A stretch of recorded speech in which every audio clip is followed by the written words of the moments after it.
Music is India's beating heart. It keeps alive the soul of this young nation. It's everything from mainstream culture to regional folklore. This is not the story of popular music in India. It's about those unpopular few who rocked out in the face of adversity. My name is Arjun S. Ravi, and I'm one of the unpopular ones. As a former failed musician and a music journalist for over a decade, I've written about and covered our country's independent music scene. I've seen it grow from small beginnings to a legitimate industry that has festivals, tours, and even buses, bringing a new dimension to the sound of India. Through this series, you will see and hear hundreds of stories that fill up this untold chapter in India's history. This is the story of how we got here.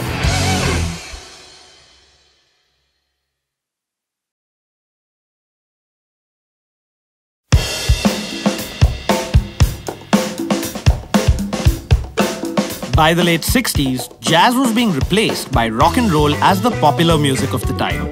Rock came here through radio waves and smuggled LPs, inspiring young people all over to start their own bands. But making it as a musician, playing rock and roll in India in the 70s, wasn't the easiest thing to do. We gained independence not so long time ago, and we took ourselves very, very seriously. Being serious is one thing, but being somber, being somber is taking yourself seriously. We were behind a khadi curtain. The Soviet Union was supposed to be behind this iron curtain. We were behind a kind of a khadi curtain. We were fairly cut off from the outside world. There were a few international magazines like Time or Life which were available, but they were very expensive and again fairly hard to come by. There was very little sense of enjoyment, For example, there was of course a meatless day. I think Thursdays were meatless days where if you went to a restaurant you couldn't order anything non-vegetarian. There was even a miss a meal day where, technically speaking, restaurants could only serve you either lunch or dinner. I mean, they couldn't serve customers both. I mean, this was seriously propagated by the government. So in this rather somber, gloomy mood, the JS, the junior statesman, we promptly dropped the junior statesman part and just called ourselves JS. The JS was a magazine that thinks young. Mainstream media had largely ignored the growth of this alternative music scene. A few publications, though, like the Junior Statesman, were putting the spotlight on not just rock music, but a wide range of artists from film, theatre, fashion and more. Its personality was, we are here for the fashion-conscious younger kids who want to have a good time and listen to good music and new kinds of pop art, photography, things like Andy Warhol and all people like that came to know about them through jazz. Anything cool, anything like Carnaby Street, the first bell bottoms. JS was all about that. JS was by no means the first magazine to write about Western music in India. In fact, one of the earliest Indian fanzines, so to speak, was a publication called Blue Rhythm, started by a group of jazz enthusiasts in Mumbai in 1952. Another DIY publication that covered the creative efforts of the youth was Dateline Delhi. Aruna Das Gupta is a journalist who was part of the gutsy team of youngsters who ran Dateline for nearly a decade, starting in the late 60s. I joined the Bhavan's journalism course, and Sam Castellino was running that course for the Bhavan.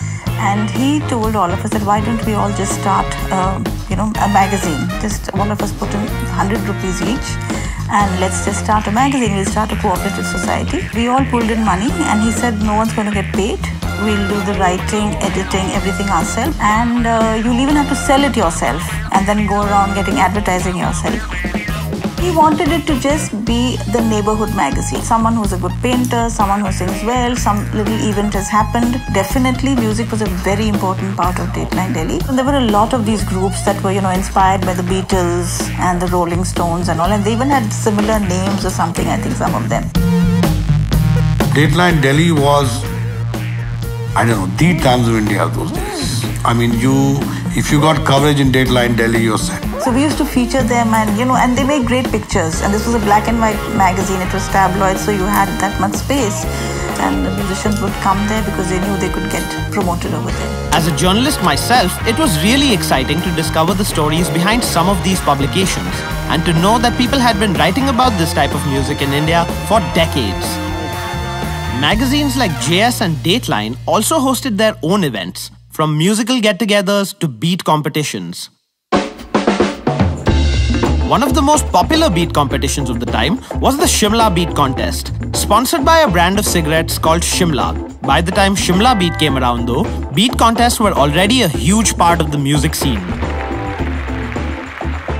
You know, the first beat competition, which nobody remembers, was a place called Beat Night. Beat Night took place at the Greens Hotel. You remember the Greens Hotel? It's the one where Taj Palace, the towers are. Right. There used to be the Greens Hotel run by the Taj, which had a terrace. And the winners got a recording contract with HMV to go and record a song. That was the first beat competition to come up, Beat Night. Shimla Beat became a more organized thing. And that came much later. If you can't beat them, beat it up with them. And listen to them roll the blues away at a Bombay beat contest. There was the Simla beat which was very famous, and bands from all over India used to come to Shanmugananda. That was one of the most popular beat competitions, and bands became famous there.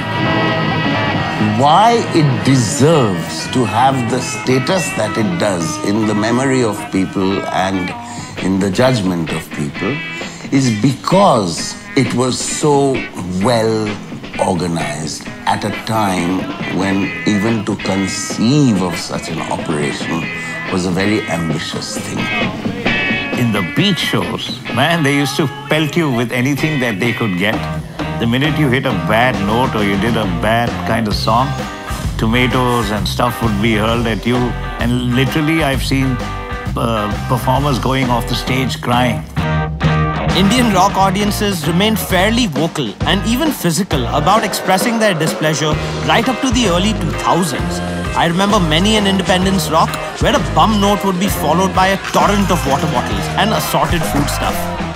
From Calcutta to Delhi to Bombay to Bangalore and even Shillong, young people were finally getting a chance to listen to beat music in their own backyard. So you went abroad to study, and when you came back, did you notice that the scene had sort of grown a little bit? It had grown a little bit. There were a few places now where you could play at. In my days, there were no places you could play at. There were only shows, like a beach show or a rock show, Shanmugananda Hall, Gulabhai Desai right across the road. If at all, there were places you could play at. Bidu pioneered the Venice, where he used to play every day. And we kind of played at the Bistro, near the Volga restaurant where it used to be. We started honing ourselves into blow up, slip disc. There was a place called Hell and Bullock Cart in Kala Ghoda. So we concentrated on that. In Delhi, there was the Wheels, there was Sensation, there was the Cellar. Cellar it was very small. The only thing they had was, it was in the basement, and then you had to go out to the side. They had a cellar part side where we were fed. The musicians were fed. You know, we could eat there and sit there.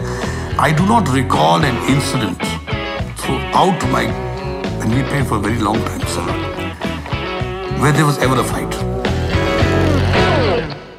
Calcutta was a big center of live music, you know, in places like Trinkers, for example, where they used to have what used to be called jam sessions. That vocabulary hadn't really come into the Indian lexicon as yet, you see. So we used to call them jam sessions without really knowing what that implied. Park Street was like anywhere in the world, whether it was cabaret, whether it was stand-up comedy, whether it was magic. Magicians, fire eaters, drag acts, where, you know, the clothes would be flung off and suddenly, oh, it's a man.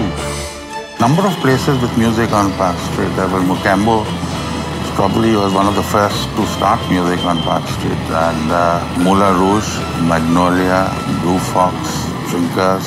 Now, thinking back, it was really the golden era of Western music in Calcutta. It was buzzing. Calcutta, that Park Street was like the West End, Broadway, New York, West End of London. Bands on both sides of the street, in every restaurant, trios, quartets. Though Indian society in the 70s didn't really look at rock music with much favor, the roots of rock and roll in India continued to grow deeper.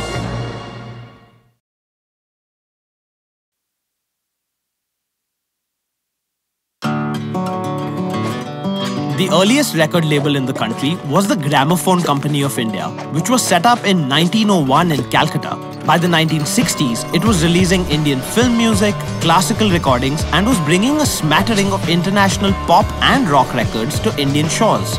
The Gramophone Company, later known as HMV, reached its golden heights between the late 60s to mid-70s, courtesy the efforts of their managing director Bhaskar Menon.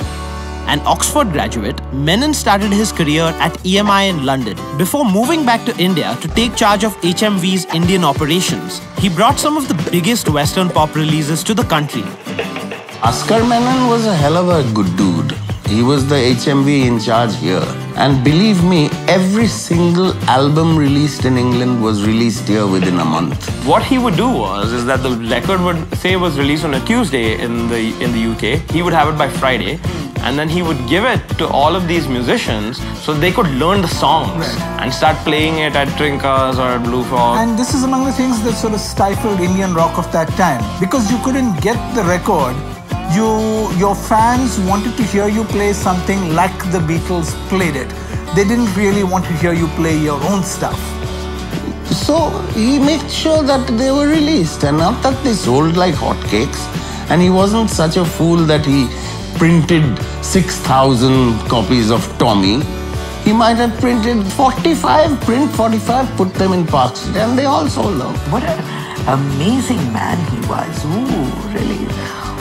He had an aura about him, and he was everything you would imagine, connected with music, really, or a music company. And in those days, there was only one company, and that was HMV. Menon would go on to become the president of Capitol Records, a seat which made him one of the most powerful men in the music industry worldwide. By this time, though, other record labels too had come to the party. In 1968, Polydor started its operations in India and began to promote Western music albums made by Indians. Artists like Ajit Singh and Ronnie Mistry, who you may know as the author Rohinton Mistry, released albums of covers and even original music. Speaking of covers, in October 1972, a few musicians were jamming at this club in Bombay called Slip Disc. They were covering one of their favorite bands of the time, Led Zeppelin, when something legendary happened. Disc is always very dark. We were performing some Led Zeppelin tune, and door opened, somebody walked in. Suddenly the lights came on after the one song that we finished, and the DJ announced that Led Zeppelin was in the house, but we couldn't see because it was all dark, and only that beam that comes out of the DJ's cabin was like following some white guys around, And then the DJ came down and whispered in our band leader's ear, ki bhai, these guys are here, and they asked whether they can jam. We discussed it among ourselves and said, what is there to discuss? Let them just kill it. First of all, the Nasha all came down when we saw them. But we were a hardcore band, so they dug us as well. They came and did 2 songs. I remember that at the end of the set, that drum kit, though he was not a drummer, and he broke the kit, man. He played so hard, and the bass drum tore and all that. But they brought the house down. Legendary stories of rock and roll in India extend beyond those involving famous international rock stars. Most times, the stories were about things as basic as musicians just not having any good equipment to work with. One band used to come on with their equipment. After that, they have to pack up and go. The other band comes with their equipment, and sometimes it's better, sometimes it's worse. Sometimes you'll see one guy begging that guy, just please leave your drum kit behind. Can I play on it? Others say, can I play on your ham? That sort of thing. We had these 2 little columns, Ahuja speakers. 6 Ahuja little speakers. Yeah, they were 6-inch. They weren't 8. We had made this box and we put in 5-6 of these speakers. That became our kind of master. In one show, I remember spend most of my time telling people, listen, please don't leave your drinks on this, not the bar. It gradually became more about technicals because you had to sound good. And I did this in a program the other day where I was performing live. And I said, since I'm performing solo, I'll do my folk music set. And when I looked behind me, there was at least 20 amps. And we had one. And the rhythm guitar, the lead guitar, the bass guitar, and the vocals all went through this one amp. So that's the difference at that time. It wasn't a professional sound, but it was a very passionate sound. India didn't have that sophisticated kind of equipment at that time, and most bands were struggling with little or nothing, but struggled with their belief and their ability to sort of, their wanting to be part of this and pushing the scene, you know. This good equipment only came from the foreigners, hippies and all who used to come down.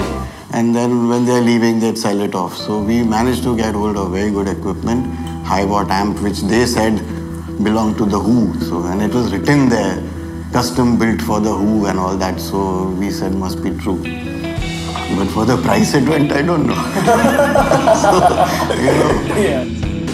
Most gigs at the time were plagued by bad sound because good sound as a concept just didn't exist in India. The equipment was mostly homemade and the PA systems were used for gigs one day and shadis the next. This is where Roger DREGO came in. Now a household name in pro audio circles, he started in the 70s as someone who was just tired of hearing poor sound at gigs. As I was exposed to all these bands playing in college, the first thing was that we could not hear properly. And that's what all the more encouraged me that I have to do something about it. And that's how I went about trying to get the best possible equipment to get a better sound done. Once we had good sound, then we required power.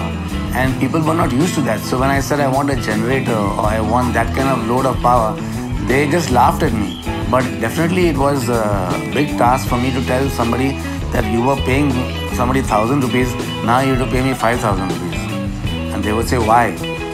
Then only later on when they would hear and then say, understand, okay, the sound is much better and now we can hear everything, that people agreed that the rates of should go higher for better equipment. A lot of the musicians we spoke to said that if they knew that it was a Roger DREGO sound gig, then it would be a good gig. I agree on that point because, you know, if you go, a lot of those banners in those days, the band's name would be there and Roger DREGO would be the, you know, double the size of the name of the band in the sense of the print. So I was saying that who's performing? Am I performing or the band performing? But in Goa and in Madras and everywhere we went, I always found my name to be bigger than that of the band. It was embarrassing at that time. Equipment, venues, gigs, it all looks pretty great. But the reality was anything but picturesque. For most young musicians, practicing the dark arts of Western music wasn't just looked down upon, it was actively discouraged.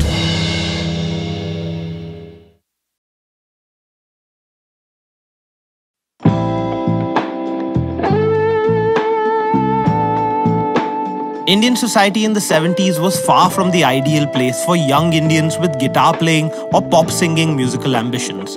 Many rock and roll dreams were hacked down by family members, teachers, co-workers and friends who just didn't understand what they were doing. Dilip Balakrishnan of the Cal band High was one such. He joined Great Bear and he played with Cavaliers. So he was like a maverick in his own tam-bram household. And he was brainwashed very heavily by his uncles. And you know, the mama in a Tamil family is a very powerful guy. His mama told him, you're a hopeless guy, music will get you nowhere. But yet, towards the closing years of his unfortunately shortened life by cancer, he was the music director and Louis Banks was the keyboard player for a jingle or a documentary being done in Bombay. And I kept telling Dilip, you have no clue who you are, what you are.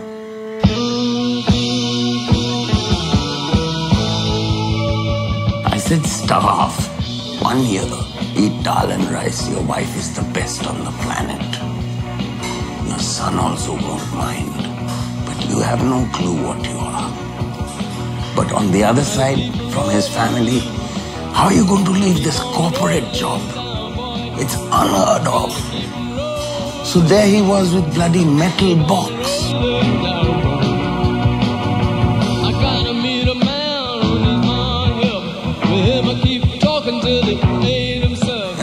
sad, sad story. And I'll never forgive his family for doing that to him. And yet, when suddenly his name came out or he came out on TV, then the same Mamu would come and, yeah, put a fist through his face anytime. One of our guitarists, his parents were completely opposed to this. Because they said, what is you're doing? Guitar baja rahe ho, you know, IAS mein karo and stuff like that. That thing was very much there. As in, they were opposed to it because it seemed frivolous or because it seemed... It seems something that only these guys in movies do. The band guy at the back. You got to be pretty low, got to be pretty low life to be doing this kind of stuff. Must have failed somewhere else. That's why I do that. It was an indication of failure that you're a musician. At the time when I was like growing up here, it wasn't like the ideal profession, In fact, it was just a thing to be pursued as a hobby. It wasn't like in the kind of background that I came from, it was that you must be a lawyer or a doctor or something like that. Definitely not an artist. And another thing a little bit later came like this. This is not our culture scene, What is this Western thing? What is this Western shit? It's like complete multi-standards. You're taking their clothes, their computer tech and everything. And when it comes to music, even our Indian music is Persia, man. It's fucking come from Persia.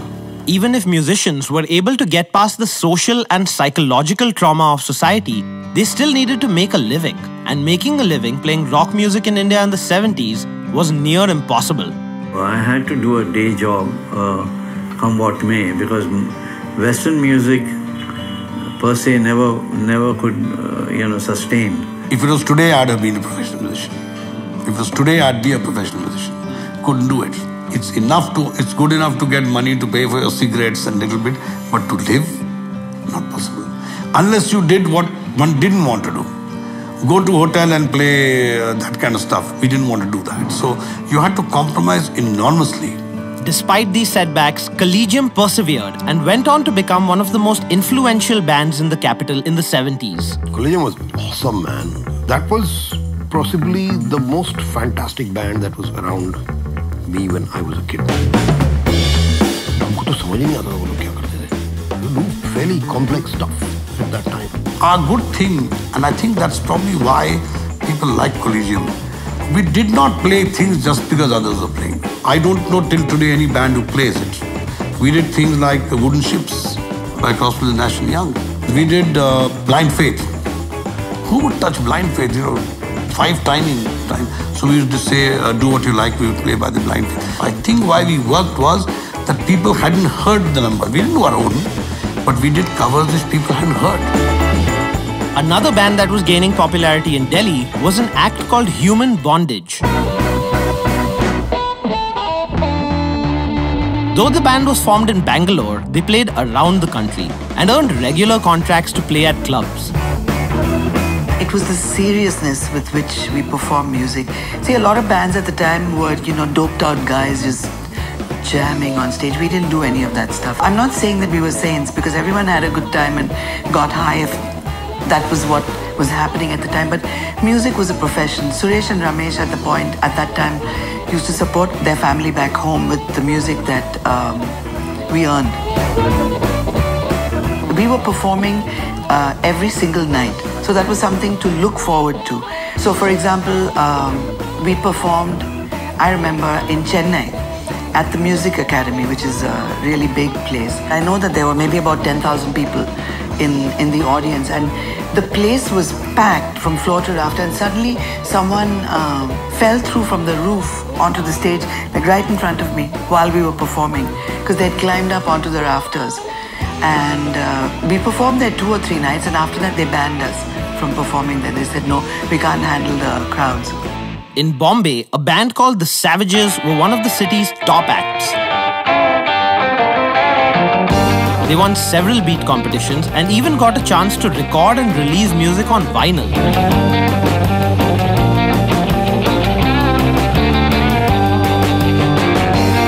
We applied for, representing Bombay, one of the bands from Bombay, and we were selected. And we started preparing for that big day. It was, I think, 17th of December, 1967. That was the first one. we were actually the underdogs. There were bands like The Mystics and The Junkies and fabulous bands, no question about it. And nobody even gave us a second thought kind of thing. And that was the year we won the best performance and the best original composition. Plus $2,000. So a lot of money in '67. And a contract with H&M. That's how it happened. And just as you thought a music scene was about to happen, there were circumstances and situations at play that were completely out of the control of these young musicians. In Calcutta, for example, a combination of various issues led to the live music scene nearly shutting shop for good. If you were coming back from Park Street after a night out in all your fancy clothes, you know, make sure you get home quickly because people would like go, hey, what is this? What is this you're wearing? And people were known to get beaten up because they were wearing jeans. There was also at that time, I mean, it was the beginning of 35 years of communist rule in Calcutta. So there was quite a big anti-American sentiment, and especially amongst the disaffected, unemployed, uneducated youth. Anti-establishment kind of groups came up, and it was going haywire. Load shedding started heavily, you know, and that was a funny time. I remember, but I don't like that time, you know. Like dark towns, dark city, evenings were dark. Every night there's to switch off power. And we couldn't play, I mean, the band couldn't function really. And the clientele also declined because of that. We used to be hanging out on the streets waiting for the power to come back.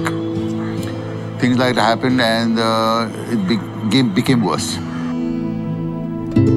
The generator would be on 8 to 10 hours a day, and just with light, we used to manage with lights and fans because the generator, we didn't have a generator which would run the air conditioning. I think the Anglo-Indian community, much of the Anglo-Indian community, bikhar gaya, you know, it just kind of disintegrated and went off to either England, back home, or to Australia, to Canada.